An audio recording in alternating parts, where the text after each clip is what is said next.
the most powerful Atlantic Ocean hurricane in National Hurricane Center records, has roared into the Caribbean and was on a path to hit Florida this weekend or early next week.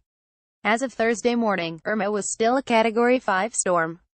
APNOAA updated at 4:00 p.m.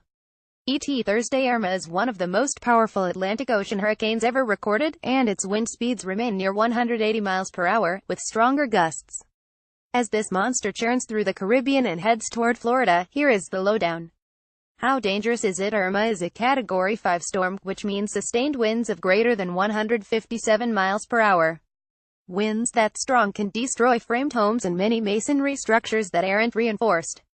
Forecasters predict that Irma's damage may be more tornado-like than the devastation wreaked by more typical hurricanes. Normally, the worst damage from a hurricane comes in the eye wall area to the front right of the eye. But Irma is so big and powerful that the damage zone could be extensive regardless of exactly where its center tracks. The hurricane force winds extend outward up to 60 miles from the center of the storm. It has already killed at least 8 people. Reports of several other deaths have not been confirmed and left Barbuda almost uninhabitable. Forecasters say that the winds might fluctuate a bit and that Irma may drop to Category 4, but that it will remain a powerful Category 4 or 5 hurricane for the next couple of days.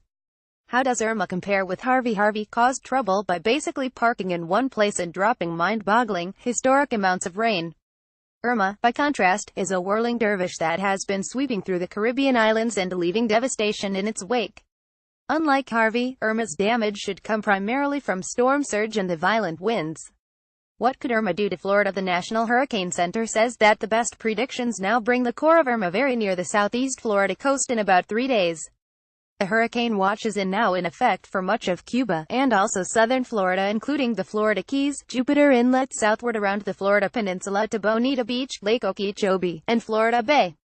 The watch will likely extend northward later on. And Florida officials have already announced mandatory evacuation orders for certain areas such as the Florida Keys and low-lying parts of Miami-Dade County. Schools have closed, shelters are being set up, and the governor says all 7,000 members of the National Guard will be deployed as of Friday. Is it unusual to have 2 strong storms back-to-back? Harvey was the most powerful storm to hit the mainland U.S. in over a decade, and now Irma is hot on its heels. But this isn't the first time 2 impressive storms have hit in rapid succession. In 1954, Carol and Edna menaced the East Coast within 2 weeks of each other and were soon followed by Hazel. In 1955, Connie and Diane struck the North Carolina coast only 5 days apart, according to the National Hurricane Center.